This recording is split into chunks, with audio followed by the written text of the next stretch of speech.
Pranam to all of you. Again, I am coming back to my channel, Asid Governmental Guru Let's Compete. Today, I will discuss income tax, current financial year 2026-27 and assessment year 2027-28. In this part, I will discuss 20 MCQs and also it means I explain all the answers. So definitely the session would be interesting one, and all the MCQs related to the new tax regime. Old tax regime के ऊपर नहीं है, ये जो 20 MCQs है new tax regime के ऊपर है. Current financial year 2026-27, assessment year 2027-28. The current union budget already government brought changes in income tax. That changes related to the new tax system I will discuss. It is part 1. My friends, you see my channel Asid Governmental Guru Let's Compete. Please subscribe my channel, like my channel and share my channel so that you can get notification for my upcoming videos. You can contact with me in my WhatsApp number. It is 8327782034. If any query is there, you can contact with me and clear your doubt. Next, same thing I have written. So all 20 MCQs related to the new tax regime according to the current financial year and assessment year 2027-28. Okay, first you see which form do you need. इस related में question कभी कभी आ सकता है, आप confusion होते हो कि मुझे कौन सा ITR फॉर्म भरना है. जो जनरली जो सैलरीड एम्प्लॉइज है उनके लिए ITR 1 है. ITR 1 में only salaried income up to ₹50 lakh, इसके ऊपर क्वेश्चन आ सकता है. ठीक है, तो ज़्यादातर जो salaried income holders they fill income tax return 1 ITR 1, and इसमें जिनका इनकम अप टू ₹50 लाख है.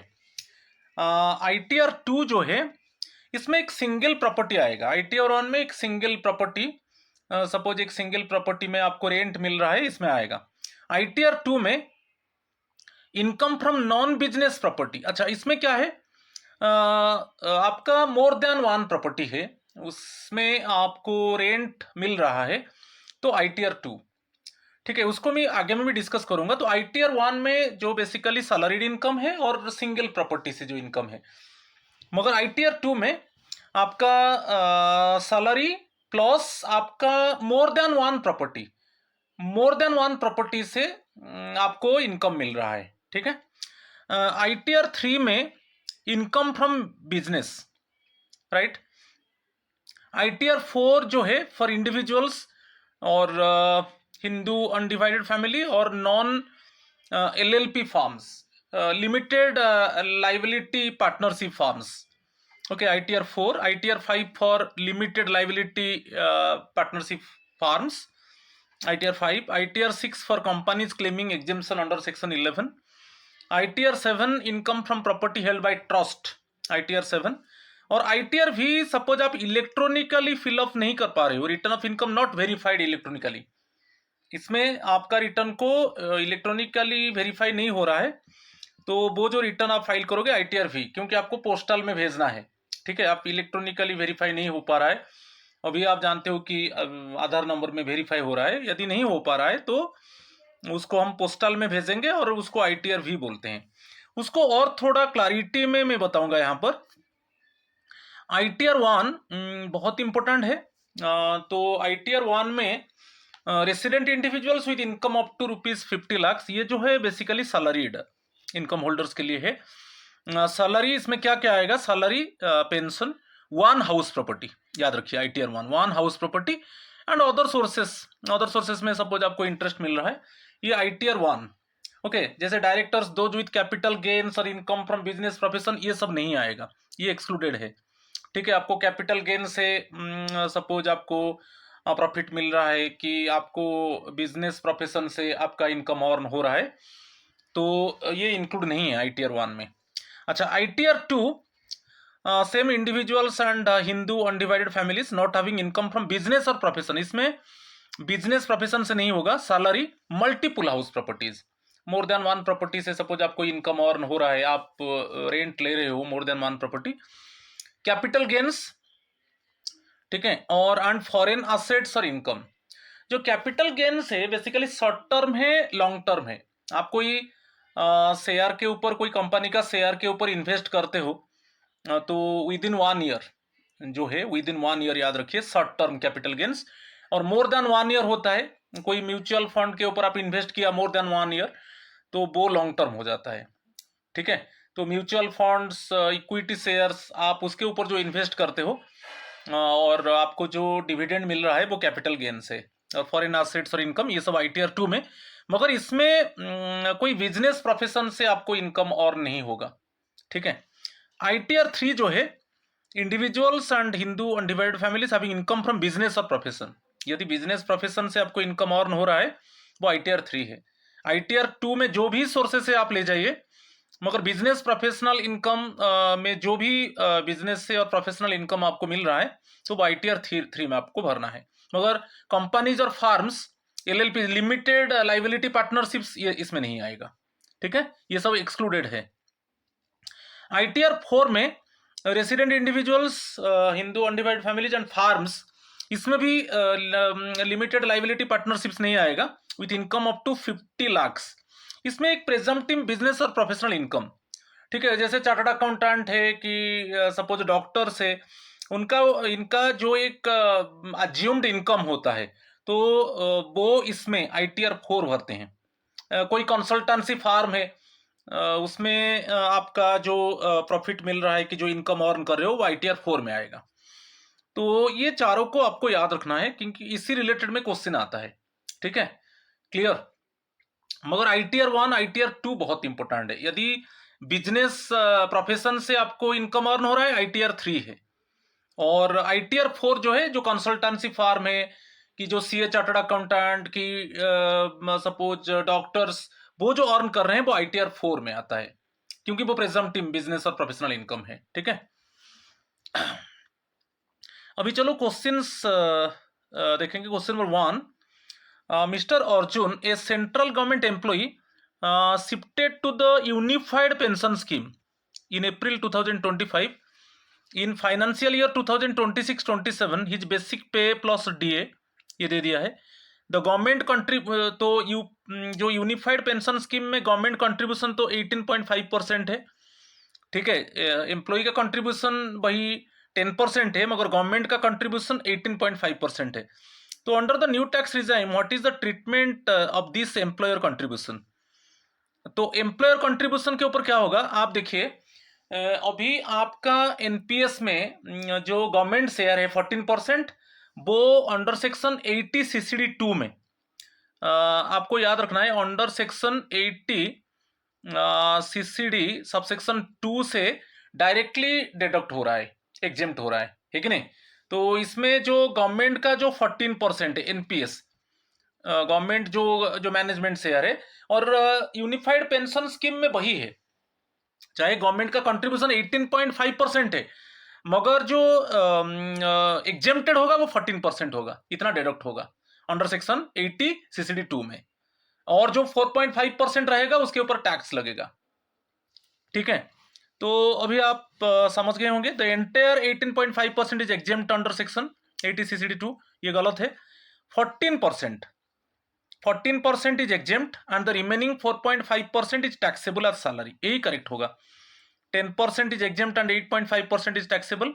The entire amount is taxable since UPS does not fall under section 80 CCD 2, ये नहीं है। तो जो ऑप्शन बी करेक्ट आंसर है। अभी भी आप देखिए, इसका जो आपका टोटल जो बेसिक पे प्लस DA यहाँ पर दे दिया फाइनेंशियल ईयर, तो इसके ऊपर जो 14% 1,68,000 इतना माइनस होगा, मगर गवर्नमेंट का कंट्रीब्यूशन है कितना है, गवर्नमेंट का कंट्रीब्यूशन 18.5% है, ये गवर्नमेंट का कंट्रीब्यूशन है।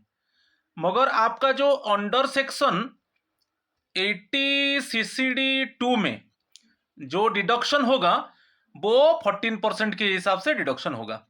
बाकी जो गवर्नमेंट कंट्रीब्यूट कर रहा है 4.5% वो टैक्सेबल होगा। तो यहां पर जो है option B is the correct answer. ये UPS यूनिफाइड पेंशन स्कीम के ऊपर क्वेश्चन था। Option B is the correct answer.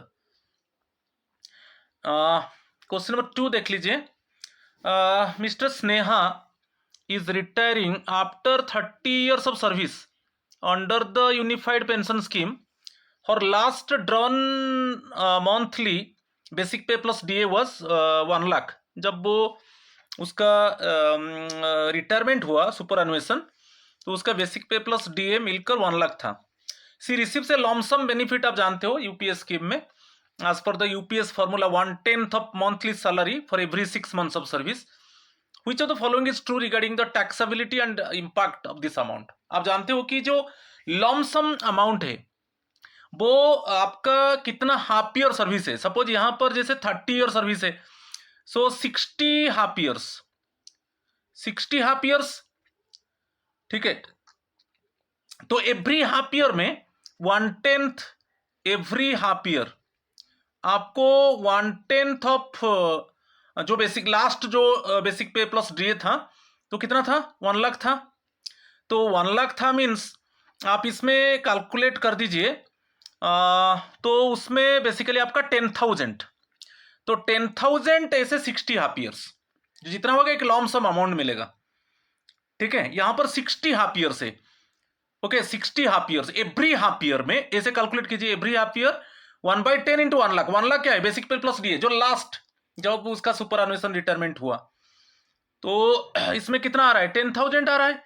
तो 10,000 कितना हाफ ईयर्स इंटू 60, तो उसको बेसिकली कितना मिल जाएगा, 6 लाख मिल जाएगा, ठीक है। 6 लाख एक लॉमसम अमाउंट मिल जाएगा, ठीक है, क्लियर। एक लॉमसम अमाउंट मिलेगा 6 लाख। तो यहां पर देखिए, which of the following is true? The amount is taxable as commuted pension under section 10(10)(a). It is 100% tax free under section 10(12)(b) and reduces her monthly assured pension by 40%. It is 100% tax free under section 10(12)(b) and does not reduce her monthly assured pension. Only 60% of this lump sum is exempt. The rest is transferred to a pool corpus. तो option C is the correct answer. इसमें आपको जो 6 लाख ये लॉमसम amount मिलेगा, तो ये जो under section 10(12)(b) में आप याद रखिए जो लॉमसम अमाउंट आपको मिलेगा वो 100% टैक्स फ्री है अंडर सेक्शन 10(12)(b), ये इसको याद रखिए सेक्शन को। और इसमें आपका मंथली अस्योर्ड पेंशन रिड्यूस नहीं होगा and does not reduce your month, क्योंकि मंथली अस्योर्ड पेंशन क्या है, जो 60% आप विथड्रॉ कर सकते हो, 40% जो रहेगा वो पूल्ड कॉर्पस को जाएगा और उसमें आपको पेंशन मिलेगा, ठीक है। तो इसमें जो लॉमसम अमाउंट मिलेगा, मैं जैसे बताया कितना हाफ ईयर्स, कितना ईयर सर्विस है उसको आप हाफ ईयर्स को कन्वर्ट कर दीजिए। एवरी हाफ ईयर में 1/10 of last drawn salary, salary में बेसिक DA लेना है। एवरी जो half year, every half year में आपको कैलकुलेट करना है 1/10 इंटू आपका basic plus DA, basic plus DA, ठीक है। तो जितना हाफ ईयर से, तो उसके ऊपर जो अमाउंट होगा इसके ऊपर आपका पूरा टैक्स फ्री होगा अंडर सेक्शन 12(b), और उसमें आपका अस्योर्ड पेंशन कोई रिड्यूस नहीं होगा। तो यहां पर option C is the correct answer, ठीक है। Question number 3, an individual has a total taxable income 52 lakh दे दिया for financial year 2026-27। Taxable income, taxable income क्या है, जो भी आपका रिडक्शन से वो सब रिड्यूस होने के बाद, ओके सब जो डिडक्शन है, सब डिडक्शन जैसे स्टैंडर्ड डिडक्शन है और आपका मैनेजमेंट शेयर है, मैनेजमेंट शेयर जो गवर्नमेंट कंट्रीब्यूट कर रहा है, ये सब जितना डिडक्शन से डिडक्शन होने के बाद जो अमाउंट आएगा जिसके ऊपर टैक्स इंपोज होगा वही है टैक्सेबल इनकम। तो टैक्सेबल इनकम 52 लाख है आफ्टर ऑल एग्जेम्पशंस। तो calculate the total tax liability, total tax liability excluding cess under the new tax regime considering providing surcharge slabs. तो उसमें आपको, इसमें तो सरचार्ज लगेगा क्योंकि टैक्सेबल इनकम जो टैक्स इंपोज होगा 52 लाख के ऊपर। तो आप देखिए अप टू 24 लाख आपको आप यदि कैलकुलेट ठीक से करेंगे 3 लाख टैक्स आएगा up to 24 lakh. Next page में बताऊंगा, ठीक है। बाकी जो 28 लाख है, 28 लाख के ऊपर आप 30% लगेगा, ठीक है।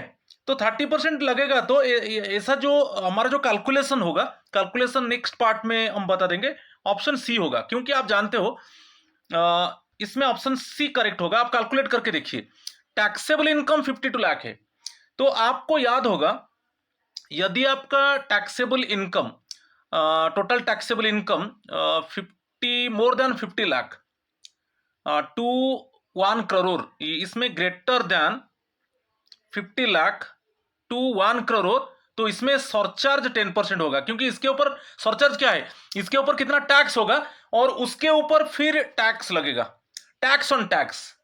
सो सरचार्ज क्या है अभी 50 more than greater than 50 lakh to 1 crore 10% है, ठीक है, और greater than 1 crore to 2 crore जो है 15% है, और मोर देन 2 करोड़ वो 25% है, न्यू टैक्स रिजाइम में मैक्सिमम 25% है, ठीक है। इसका कैलकुलेशन आप देख लीजिए, सरचार्ज के ऊपर आपको क्लियर हो गया। सरचार्ज में क्या है, जो टैक्सेबल इनकम होगा मोर देन 50 लाख, यदि मोर देन 50 लाख और ग्रेटर देन 50 लाख है तो सरचार्ज लगेगा। तो इसमें 52 लाख है, उसके ऊपर जो भी टैक्स होगा उसके ऊपर आपको, अच्छा greater than 50 lakh to 1 crore यदि टैक्सेबल इनकम, ये टैक्सेबल इनकम है यानी जिसके ऊपर टैक्स लगेगा सभी डिडक्शंस के बाद, तो उसमें सरचार्ज 10% है। तो उसके ऊपर फर्स्ट आप कैलकुलेट कर दीजिए कितना टैक्स है, फिर उसके ऊपर 10% लगेगा, क्योंकि टैक्स ऑन टैक्स सरचार्ज है, ठीक है। तो उसको कैलकुलेट देखिए, टैक्स ऑन फास्ट 24 लाख में 3 लाख आ रहा है, क्योंकि फास्ट 4 लाख 0% है, देन 4 लाख में 5% बढ़ता जाएगा, 4 लाख टू 8 लाख, ये 4 लाख टू 8 लाख, ये 4 लाख टू 8 लाख, ये जो है 8 टू 12 लाख, ये जो है 12 टू 16 लाख, ये जो है ये है 16 टू 20 लाख, और 25 पर ये जो है 20 टू 24 लाख, बाकी 24 लाख के बाद 30% आ जाएगा। तो उसमें आप कैलकुलेट कीजिए, इसमें जो आएगा 4 lakh to 8 lakh 20,000 5%, then 8 to 12 lakh 10% means इसमें आ जाएगा 40,000 60,000, देन नेक्स्ट वन 80,000 1 लाख, ऐसे देखिए। तो यहां पर कैलकुलेशन आप करके देखिए, बहुत इजी है।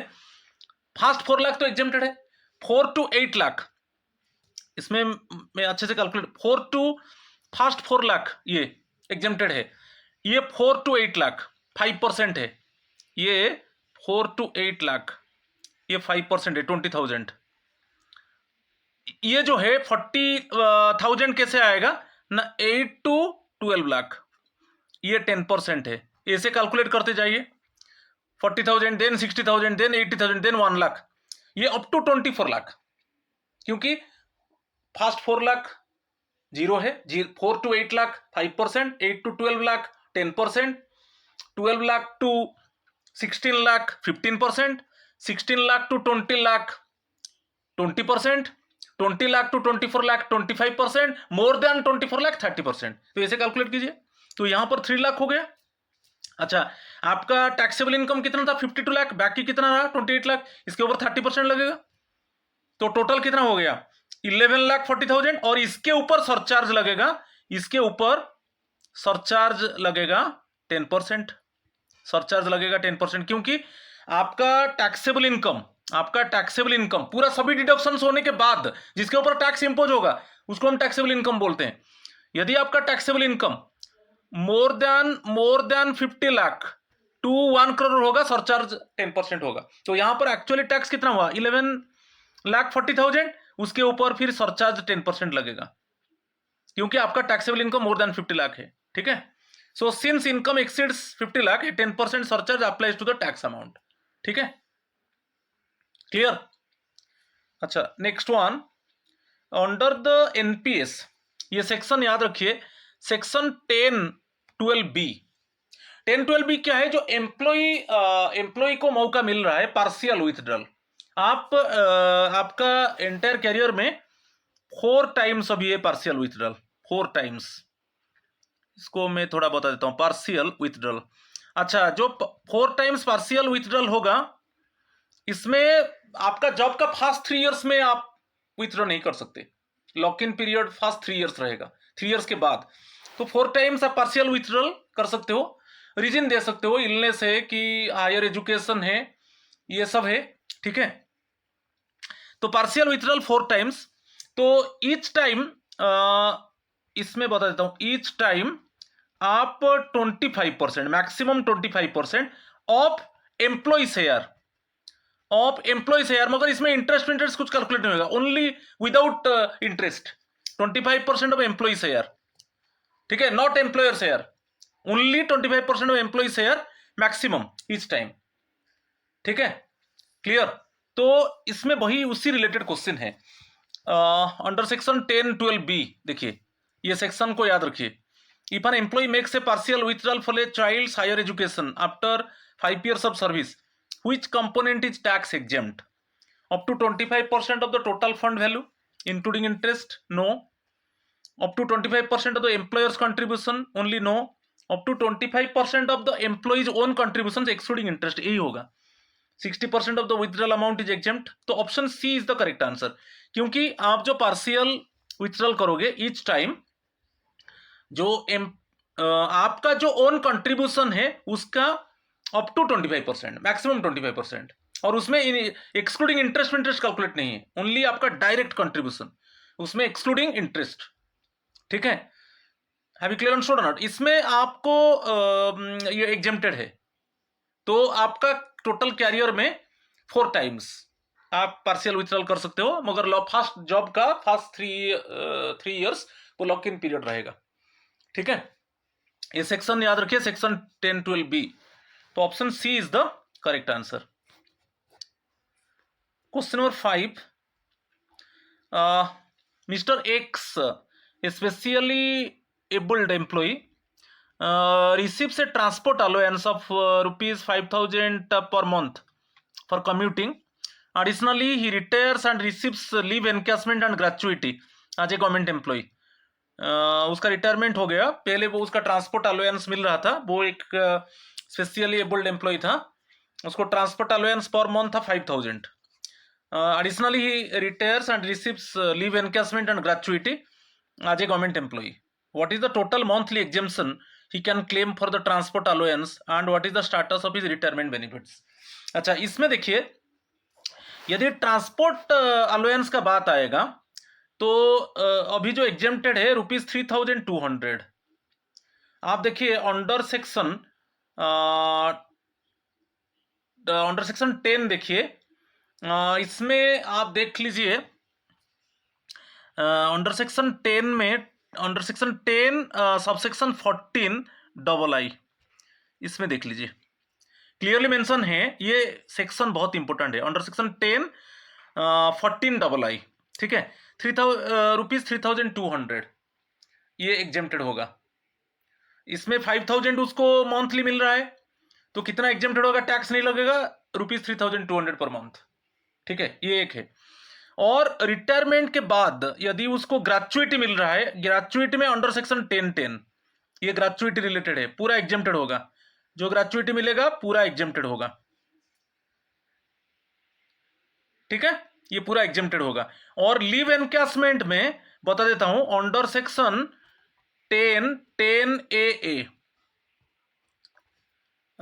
ये आपका लीव एनकैशमेंट है, अंडर सेक्शन 10(10)(a), इसमें जो लीव एनकैशमेंट जो maximum 300 EL, maximum 300 EL encash होता है, ठीक है। कि आप सपोज आपका जैसे 270 EL है, बाकी HPL, बाकी 30 HPL के हिसाब से होगा, मगर चाहे EL HPL दोनों मिला के 300, नहीं तो मैक्सिमम ओनली EL है तो मैक्सिमम 300 EL, ठीक है। तो अभी देखिए ऑप्शन ए ठीक होगा, ऑप्शन ए ₹3,200 पर monthly exemption, gratuity and leave encashment are fully taxable. No no no no, इसमें देखिए आंसर जो होगा option C is the correct answer. ₹3,200 पर मंथ एग्जेम्पशन होगा ट्रांसपोर्ट अलाउंस के ऊपर, gratuity and leave encashment are fully exempted, तो option C is the correct answer, ठीक है। क्वेश्चन नंबर 5, an individual हाँ जी, टोटल टैक्सेबल इनकम सभी डिडक्शंस के बाद टोटल टैक्सेबल इनकम है 14,50,000, which tax slab rate is applicable to the portion of income exceeding 12 lakh. तो which tax slab बोल रहा है, तो आप याद होगा जैसे हम कैलकुलेट करेंगे 0 to 4 लाख ये 0% है, 4 to 8 लाख है 5%, कि 8 to 12 लाख है 10%, देन 12 लाख टू 16 लाख है 15%, तो इसमें 15% आएगा सिर्फ। Which tax slab rate is applicable to the portion of income exceeding ₹12 lakh, तो it is 15%। Option B is the correct answer. Question number 6, ठीक है।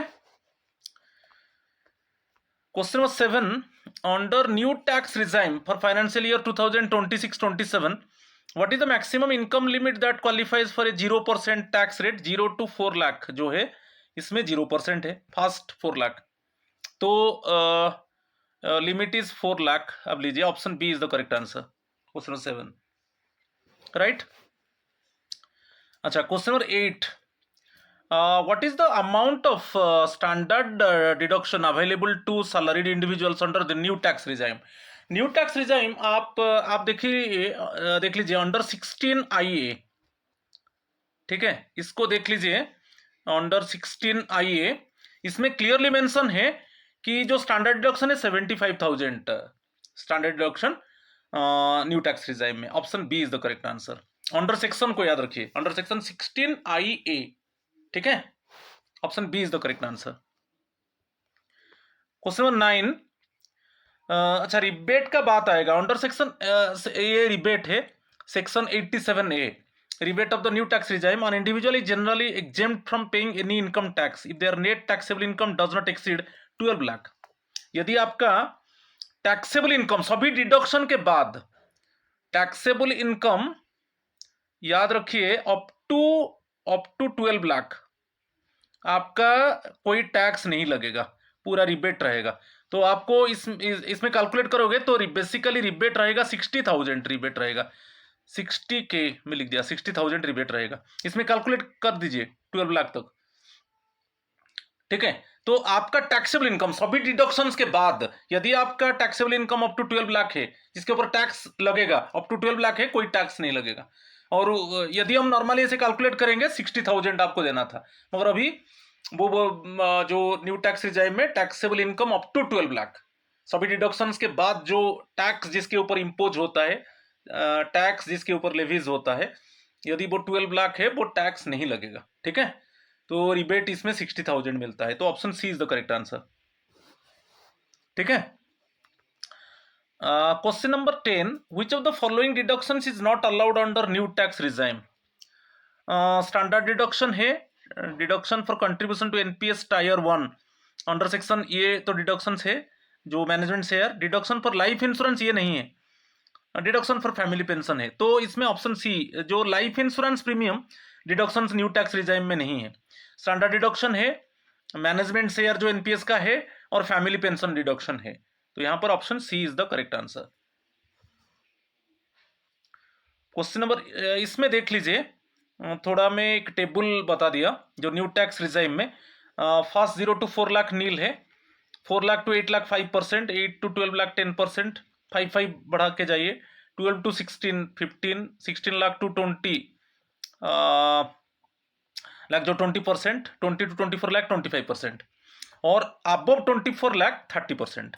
इसके हिसाब से आप कैलकुलेट कीजिए, इसमें आपका टैक्स होगा 4 lakh to 8 lakh 20,000, 8 to 12 lakh 40,000, 20 add करते जाइए, 12 to 16 lakh 60,000, 16 to 20 lakh 80,000, 20 to 24 lakh 1 lakh. तो इसको टोटल क्यूमुलेटिव देख लीजिए 3 लाख, अप टू 24 लाख इसके हिसाब से 3 लाख आएगा, ठीक है। ये क्यूमुलेटिव बता दिया, क्लियर। तो ये टेबल को थोड़ा आप ध्यान दीजिए। Question number 11, what is the maximum surcharge rate applicable to an individual taxpayer under the new tax regime regardless of the income exceeding ₹5 crores? New tax regime में मैक्सिमम सरचार्ज रेट 25% है, क्योंकि देखिए आपका टैक्सेबल इनकम, इसमें मैं बता देता हूं, आपका सभी डिडक्शंस के बाद जो इनकम है वो टैक्सेबल इनकम है जिसके ऊपर टैक्स लगना चाहिए। यदि taxable income greater than 50 lakh to 1 crore है, इसमें सरचार्ज 10% है, सरचार्ज का बात बोल रहा हूं। Then greater than 1 crore to 2 crore surcharge 15% है, और more than 2 crore, more than 2 crore ये 25% है। तो सरचार्ज मैक्सिमम 25% है। तो option C is the correct answer. Okay, जितना सरचार्ज मीन्स क्या है, जो टैक्स कैलकुलेट होगा उसके ऊपर फिर टैक्स लगेगा, ठीक है। Question number 12, a tax payer has a total taxable income 55 lakh है, what is the surcharge rate applicable. तो मैं अभी बताया था, यदि आपका टैक्सेबल इनकम सभी डिडक्शंस होने के बाद taxable income it means 55 lakh से greater than 50 lakh to 1 crore, surcharge होगा 10%। तो इसके ऊपर आप कैलकुलेट कर दीजिए टैक्स, जितना टैक्स होगा उसके ऊपर फिर 10%, ठीक है।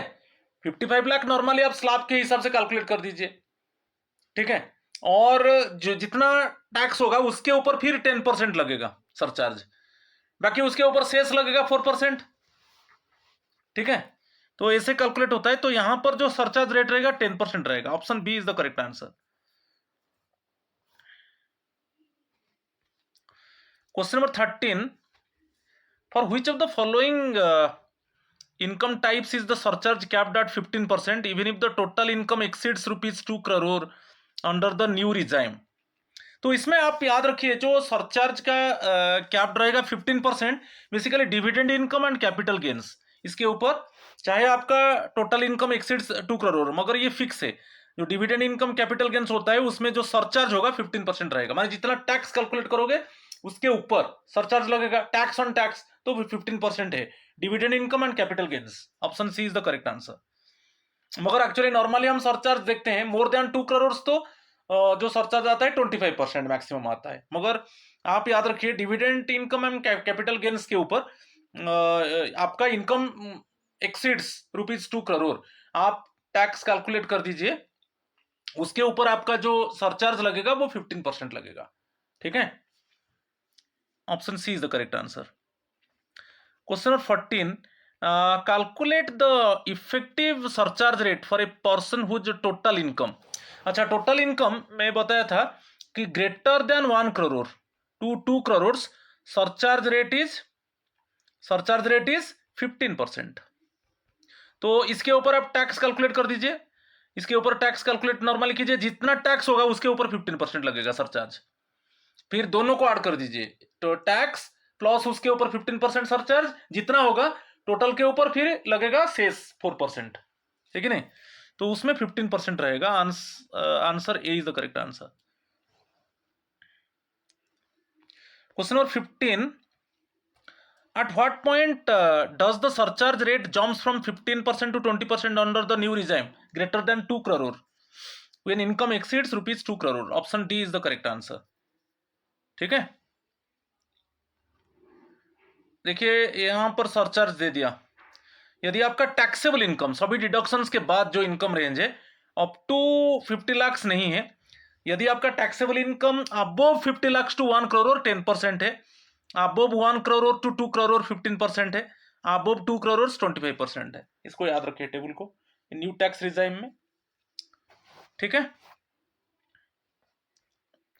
Question number 16, under the new tax regime budget 2026-27 what is the maximum rebate available under section 87A for a resident individual. में बताया था कि आपका taxable income, TI mean taxable income, जिसके ऊपर टैक्स इंपोज होगा सभी डिडक्शंस के बाद, जैसे स्टैंडर्ड डिडक्शन को माइनस कर दीजिए, आपका जो मैनेजमेंट शेयर है एनपीएस का 14% गवर्नमेंट दे रहा है उसको माइनस कर दीजिए, ये सब करने के बाद जो आएगा taxable income up to 12 lakh आपका नो टैक्स, तो उसमें आप नॉर्मली कैलकुलेट करोगे तो रिबेट है 60,000। Option D is the correct answer. तो रिबेट का जो सेक्शन है 87A, ठीक है, तो आपको यहां पर रिबेट मिल रहा है 60,000 मिल रहा है। Option D is the correct answer. Question number 17, while calculating the final tax liability the 4% health and education cess is applied on which of the following? Gross total income, taxable income, total income tax plus surcharge, taxable income after standard deduction, option C होगा। क्योंकि कभी कभी हम surcharge देते हैं, suppose आपका देखिए, suppose आपका taxable income okay greater suppose 60 lakh से, तो इसके ऊपर तो सरचार्ज लगेगा क्योंकि taxable income more than 50 lakh है, तो सरचार्ज कितना 10, इसके ऊपर फर्स्ट टैक्स कैलकुलेट कर दीजिए, फिर जितना होगा उसके ऊपर सरचार्ज कितना लगेगा मेरा इमेजिनरी एग्जांपल में, क्योंकि more than 50 lakh to 1 crore surcharge कितना है 10%, तो 10% सरचार्ज, तो ऐसे कैलकुलेट कर दीजिए, तो जितना होगा ये जितना होगा उसके ऊपर सेस लगेगा 4%, सेस कितना है 4%, जो एजुकेशन एंड हेल्थ ओके जो एक्स्ट्रा चार्ज एजुकेशन हेल्थ के लिए 4% है, तो total income tax plus surcharge, option C is the correct answer. Question number 18, a government employee receive salary arrears, आपको एरियर मिल रहा है, सैलरी एरियर मिल रहा है, टू क्लेम आपको रिलीफ मिलेगा सेक्शन 89 में, आपको एरियर मिल रहा है ओके सैलरी एरियर, तो आपको फॉर्म 10E भरना है टैक्स रिलीफ लेने के लिए। सेक्शन जो है आपको जो एरियर मिल रहा है, जो रिलीफ मिलेगा वो सेक्शन 89 है, आपको फॉर्म 10E ऑनलाइन में भरना पड़ेगा, ठीक है, option B is the correct answer. Question number 19, if an individual's taxable income माने सभी डिडक्शंस के बाद 12,05,000 है, तो up to 12 lakh actually exempted है, मगर यहां पर 12,05,000 हो गया, तो यहां पर तो टैक्स लगेगा। What will the rebate under, यहां पर रिबेट नहीं है, क्योंकि रिबेट जो है यदि आपका taxable income up to 12 lakh है, सभी डिडक्शंस के बाद आपका जिस इनकम के ऊपर टैक्स लगेगा, यदि 12 अप टू 12 लाख है उसके ऊपर टैक्स नहीं लगेगा, मगर 12 लाख से 1 रुपी ज्यादा हो जाएगा तो टैक्स लगेगा। तो यहां पर 12,05,000 है, टैक्स लगेगा, क्योंकि टैक्सेबल इनकम सभी डिडक्शंस के बाद जो आपका इनकम है वो suppose up to 12 lakh no tax, ठीक है, मगर यहां पर जीरो, यहां पर व्हाट विल देयर रिबेट, यहां पर रिबेट नहीं है अंडर सेक्शन 87 है, आज लगा, तो यहां पर रिबेट जीरो है, option A is the correct answer. Question number 20, what amount is deductible under section 80 CCH, 80 CCH जो अग्निवीर, तो अग्निवीर में चाहे एम्प्लॉय कंट्रीब्यूशन एम्प्लॉयर्स कंट्रीब्यूशन दोनों एक्चुअली एग्जेम्प्टेड होगा, टैक्स नहीं लगेगा, तो both the option C both the Agniveer's contribution and the central government's contribution both exempted होगा, टैक्स नहीं लगेगा। अग्निवीर के लिए सेक्शन याद रखिए 80 अंडर सेक्शन 80 CCH, इसमें दोनों का कंट्रीब्यूशन, मगर एनपीएस में क्या है only government contribution management share under section 80 CCD 2 में डिडक्शन होगा, मगर अग्निवीर में अग्निवीर का contribution plus central government contribution दोनों डिडक्शंस होगा, एग्जेम्प्टेड होगा, ठीक है, तो option C is the correct answer. तो ये फर्स्ट इट मींस एमसीक्यू था related to the new tax regime according the current year 2026-27. So my friends, please subscribe my channel, share my channel, like my channel, so that you can get notification for my upcoming videos. आज इतना ही है, thank you and नमस्कार to all of you.